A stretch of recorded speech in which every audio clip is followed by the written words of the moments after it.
आज आमी बानाबो फाटाफाटी एक रेसिपि जार नाम पनीर पसंदा। चलुन बानाई।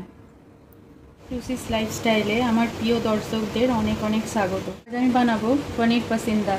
तार जोन्नो पनीरेर एरकम छोटो छोटो बार निये नियेछि। एटाके आमी चौको चौको शेपे केटे नेब। एइभाবে एकटु मोटा आकारे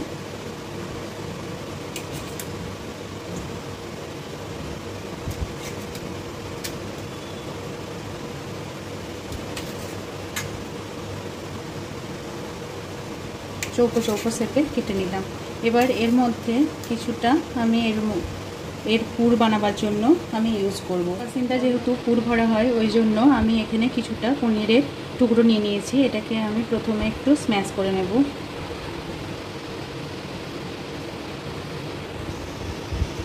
स्मैश करे नेওয়ার पर एखाने आमी किछुटा परिमाण कन्डेंस मिल्क निये नियेछि। एर मध्य आमी पनीरटा दिये देब। मैश करा पनीरटा दिए दिलाम। दिए भालोभाबे एकटु माखिए निलाम।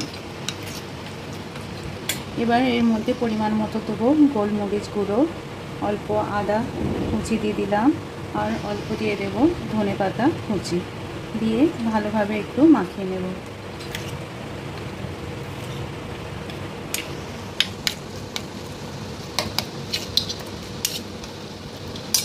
एटाके बैलेंस करार जोन्नो अल्प दिए देब नुन।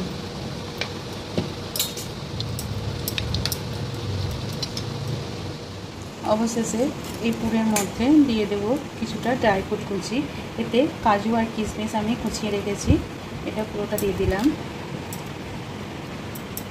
দিয়ে ভালোভাবে মাখিয়ে চাকিয়ে একটা পুর তৈরি করে নিলাম।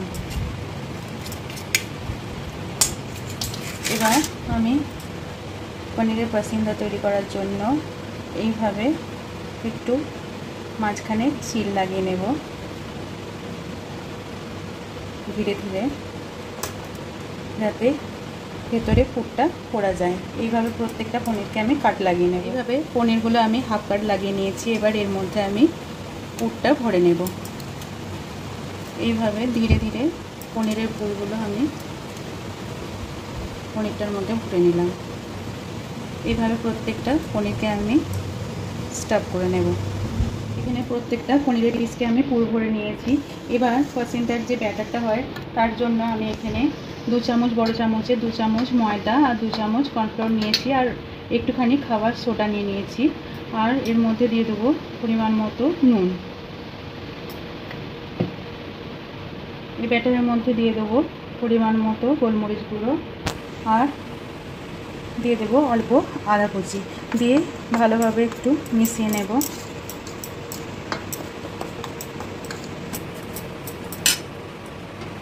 দিয়ে অল্প অল্প জল ঢেলে একটা একদম ঘন নয় আর একদম পাতলা নয়, মাঝারি পরিমাণের একটা ব্যাটার তৈরি করে নেব। অল্প অল্প করে জল দেব। এইভাবে মেশাতে থাকবো। ব্যাটারটা দেখুন এইরকম ঘনত্ব রেখেছি। এবার এক একটা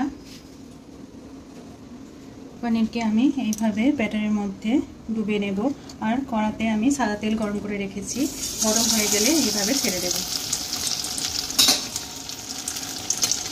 এটাকে হাই ফ্লেমে একটু নেড়ে চেড়ে এইভাবে ভেজে নেব।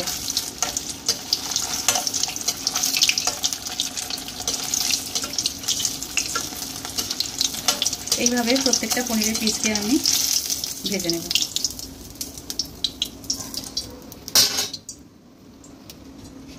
এইভাবে নেব, ব্যাটারের মধ্যে ডুবিয়ে এইভাবে দিয়ে দেব।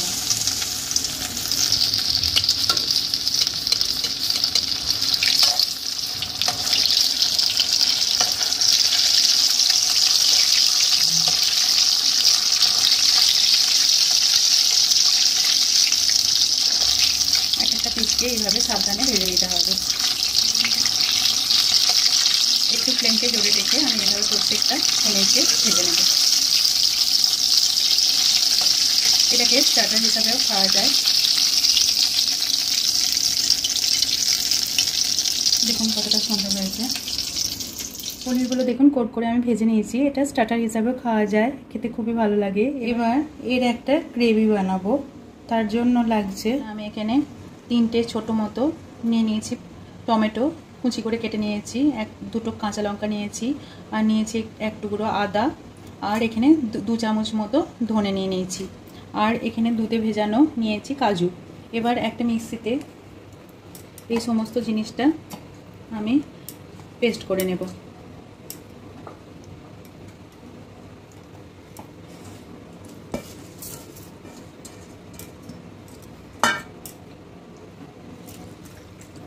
এই সমস্ত জিনিসটা একটা স্মুথ পেস্ট বানিয়ে নেব। আমি টমেটো, আদা আর কাজুর যে পেস্টটা সেটা আমি করে নিয়েছি। এখানে আমি একটা পাত্রে সাদা তেল গরম করতে দিয়েছি। এর মধ্যে 2টো তেজপাতা আর 2টো এলাচি আর 2টো দারচিনি দিয়ে দেবো, দিয়ে ভালোভাবে একটু ভেজে নেব। এবার তেলটা গরম হয়ে গেলে আর এই ফোড়নটা ভালোভাবে ভাজা হয়ে গেলে এখানে আমি একটা পাত্রে কাশ্মীরি লঙ্কা গুঁড়ো নিয়ে নিয়েছি, অল্প হলুদ গুঁড়ো নিয়েছি আর জিরে গুঁড়ো নিয়েছি। প্রথমে তেলের ওপর কাশ্মীরি লঙ্কা গুঁড়োটা দিয়ে দেবো, দিয়ে একটু নেড়ে নেব। গ্যাসের ফ্লেমটা আমি একদম লো করে দিয়েছি। একটু নেড়ে চেড়ে জিরে আর হলুদটাও দিয়ে দেব, দিয়ে ভালোভাবে একটু নেড়ে চেড়ে নেব। এবার তেলের মধ্যে ভালোভাবে এটা ফ্রাই হয়ে গেলে এবার ধীরে ধীরে এই মশলা বাটাটা দিয়ে দেব, দিয়ে ভালোভাবে কষিয়ে নেব।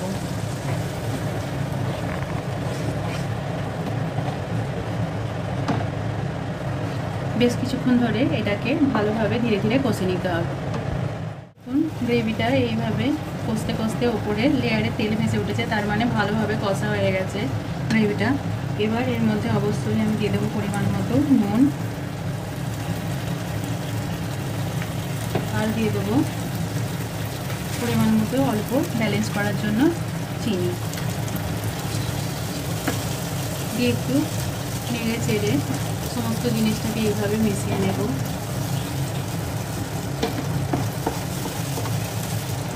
নুন আর চিনিটা গ্রেভির সঙ্গে ভালোভাবে মিশে যাওয়ার পর এর মধ্যে আমি সমস্ত পনিরের পিসগুলো একে একে দিয়ে দেবো,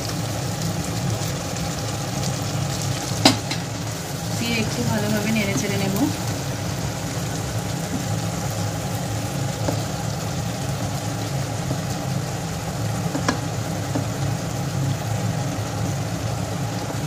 এইভাবে এপিট ওপিট উল্টে দেবো একটু। গ্রেভির মধ্যে ভালোভাবে মাখিয়ে নেওয়ার পর সব শেষে আমি এর মধ্যে দুধের মালাই দিয়ে দেব,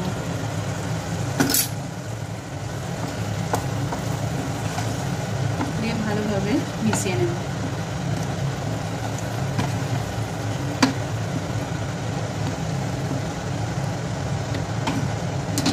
এবার দিয়ে দেবো অল্প ধনেপাতা কুচি, দিয়ে এবার গ্যাসের ফ্লেমটাকে আমি বন্ধ করে দেব। কিছুক্ষণ এইভাবে ঢাকা দিয়ে রেখে দেব, আর এটাকে একটু রেস্টিং টাইমের জন্য রেখে দেব। এবার কিছুক্ষণ পর আমি ঢাকনাটা তুলে নিলাম। দেখুন কতটা সুন্দর হয়ে গেছে, তেলটা উপরে কি সুন্দর লেয়ারে ভেসে উঠেছে। আর এটা যে কোনো লুচি, পরোটা, জিরা রাইস, পোলাওয়ের সঙ্গে খেতে খুবই ভালো লাগে। এইভাবে পনির পছন্দা করে একবার অবশ্যই বাড়িতে দেখবেন। আমার এই রেসিপি যদি আপনাদের ভালো লেগে থাকে আমার চ্যানেলটিকে সাবস্ক্রাইব করবেন, আমার ভিডিওগুলো শেয়ার করবেন। ধন্যবাদ।